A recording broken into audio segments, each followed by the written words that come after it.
Students, good afternoon. Let us read today present perfect tense passive as rule. इस tense की passive voice बनाने के लिए इस टेंस की पैसिव वॉइस बनाने के लिए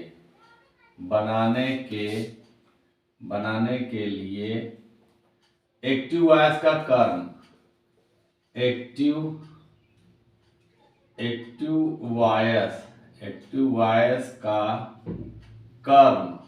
वॉइस का कर्म प्लस हैज बीन या हैव बीन प्लस वर्ब की third form plus by plus active voice का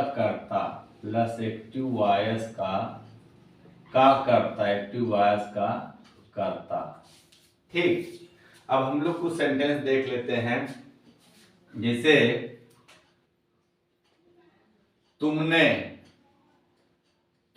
मुझे बुलाया है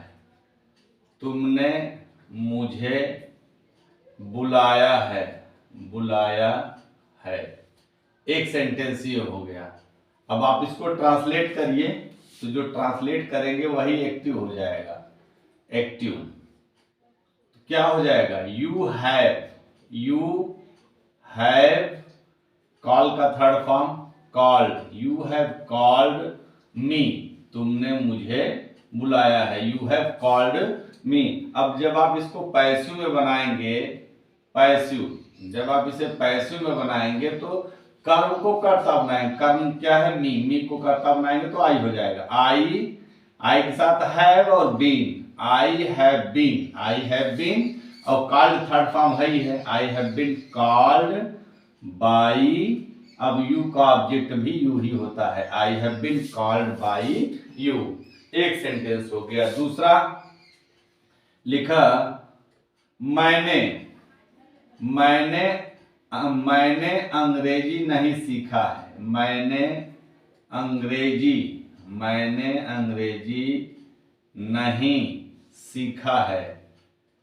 अंग्रेजी नहीं सीखा है। तो जब आप इसको ट्रांसलेट करेंगे तब ये एक्टिव हो जाएगा। तो ट्रांसलेशन क्या होगा? मैंने की अंग्रेजी आई के साथ क्या लगेगा? Has. I have not learn का third form learn. I have not learned English. अब आप इसी को पैसिव में बना दीजिए। इसको आप किस में बनाएंगे? पैसिव में। जब आप पैसिव में बनाएंगे तो कर्म को कर्ता बना देंगे। कर्म क्या है? इंग्लिश। तो इसको आप कर्ता बनाइए इंग्लिश। और जब ये कर्ता बन गया तो सहायक क्रिया क्या लगेगा? हैज बीन होगा। नहीं है तो has not been. English has not been learned LEARNT। English has not been learned by. अब सब्जेक्ट आई है तो इसको ऑब्जेक्ट बनाएंगे तो क्या हो जाएगा? Me. English has not been learned by me. तीसरा सेंटेंस है वे मुझे भेजे हैं। वे मुझे भेजे हैं। अब आप इसको पहले ट्रांसलेट करिए तो ये हो जाएगा एक्टिव। वे की अंग्रेजी क्या होगी? दे हैव सेंड का थर्ड फॉर्म क्या होगा? Sent. They have sent me. वे मुझे भेजे हैं या वे लोग मुझे भेजे हैं। They have sent me. अब आप इसको जब पैसिव में बनाएंगे तो पैसिव क्या हो जाएगा? पहले मी जो है उसको कर्ता बनाएंगे तो हो जाएगा आई। अब आई के साथ सहायक क्रिया क्या लगेगा? आई हैव बीन और सेंट थर्ड फॉर्म है। I have been sent by. They का क्या हो जाएगा? Them. I have been sent by them. ये हो गया आपका अफर्मेटिव और नेगेटिव सेंटेंस आपका प्रेजेंट परफेक्ट का। अब आप ले लीजिए इसका screenshot and then I will teach you interrogative first and second. चलिए चलिए अब देख लेते हैं इसका आप दूसरा नियम, दूसरा नहीं, इंट्रोगेटिव। इंट्रोगेटिव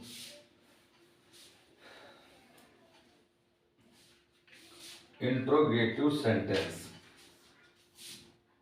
हेडिंग लिख लीजिए आप, interrogative sentence. Interrogative sentence, interrogative sentence. अब आप लिखिए रूल।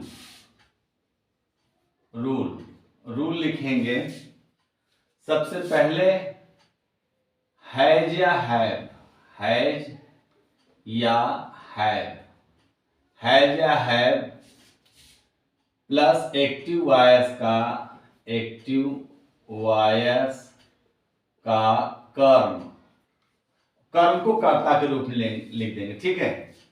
अब प्लस बीइंग, प्लस वर्ब की third form, plus by, plus active voice का कर्ता, प्लस एक्टिव वॉयस का कर्ता और इंट्रोगेटिव का निशान। अब दूसरा वाला नियम देख लेते हैं, WH वाला। बहुत ज्यादा अंतर नहीं है, सिर्फ WH ही लगा देंगे। WH प्लस हैज या हैव, हैज या have plus active voice, active voice का कर्म, एक्टिव वॉयस का कर्म plus being, plus being plus verb की थर्ड फॉर्म, प्लस वर्ब की थर्ड फॉर्म, प्लस वर्ब की third form plus by, plus by plus active voice का कर्ता, plus active voice का कर्ता, ठीक। ये आपका हो गया नियम। अब आप सेंटेंस देख लीजिए। जैसे पहला सेंटेंस है, क्या तुमने अंग्रेजी सीख लिया है, क्या तुमने अंग्रेजी सीख लिया है। या आप बोल सकते हैं कि क्या तुम अंग्रेजी सीख चुके हो। तो आप इसको ट्रांसलेट करेंगे तो हो जाएगा ये एक्टिव, ठीक। ट्रांसलेशन क्या होगा, have you learned English, have you learned English, ठीक। ये हो गया आपका एक्टिव। अब आप इसे पैसिव में बनाएंगे तो क्या हो जाएगा, आप इंग्लिश को शुरू में लगाएंगे, कर्ता के स्थान पर लिखेंगे तो ये एक वचन में करता है, तो सहायक क्रिया लग जाएगा हैज इंग्लिश।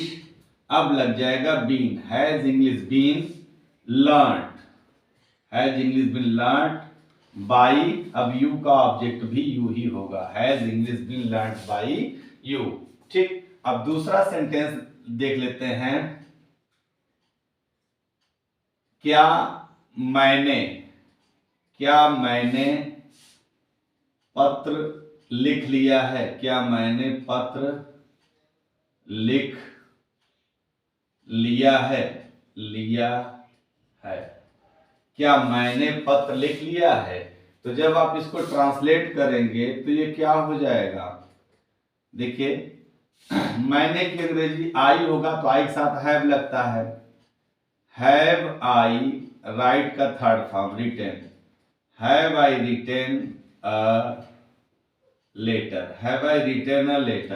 तो जब आप इसको पैसिव में बनाएंगे तो क्या हो जाएगा, पैसिव में अब लेटर को शुरू करेंगे तो सहायक क्रिया हैज लग जाएगा, has a letter been written by, I का क्या हो जाएगा me, has a letter been written by me, ठीक। अब दूसरा वाला देख लेते हैं, जैसे दूसरा वाला इंट्रोगेटिव, तुमने पत्र कैसे लिखा है, तुमने पत्र कैसे लिखा है, तुमने पत्र कैसे लिखा है, ठीक। अब इसका ट्रांसलेट करिए आप, पहले ट्रांसलेट कीजिए, ट्रांसलेशन हो जाएगा। तुमने पत्र कैसे लिखा है? How have you, how have you. Write का थर्ड फॉर्म क्या होगा? Written. How have you written, how have you written a letter, how have you written a letter. तो जब आप इसे पैसिव में बनाएंगे, पैसिव में बनाइए, जब आप इसे पैसिव में बनाएंगे तो सबसे पहले क्वेश्चन वर्ड तो लगा ही देंगे, हाउ। हाउ लग गया। अब हम लोग जो कर्म को कर्ता बनाएंगे तो उसके हिसाब से सहायक क्रिया लिखेंगे। अब लेटर शुरू में लिखेंगे तो सहायक क्रिया क्या हो जाएगा? हैज। तो how has a letter, how has a letter. अब लगाएंगे been, how has the letter been, write का third form written, how has the letter been written by.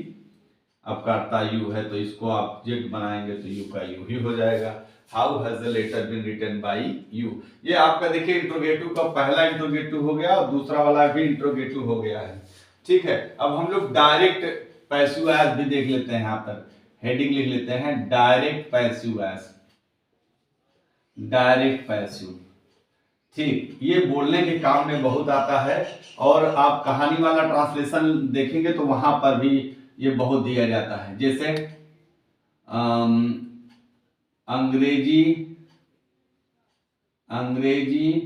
पढ़ाई जा चुकी है, अंग्रेजी पढ़ाई जा चुकी है। ठीक, अब इसको जब हम ट्रांसलेट करेंगे तो हो जाएगा English has been, English has been. Teach का थर्ड फॉर्म क्या होगा? Taught, English has been taught. ठीक, एक सेंटेंस है। दूसरा सेंटेंस, मेहमानों का, मेहमानों का स्वागत, मेहमानों का स्वागत किया गया है, किया गया है। अब मेहमानों, चूंकि ढेर सारे मेहमान हैं तो guest, GESTS, guest have been welcomed, guest have been welcome. मेहमानों का स्वागत किया गया है तो क्या हो जाएगा? Guest have been welcome. ठीक, जैसे का सेंटेंस और देख लेते हैं, कौन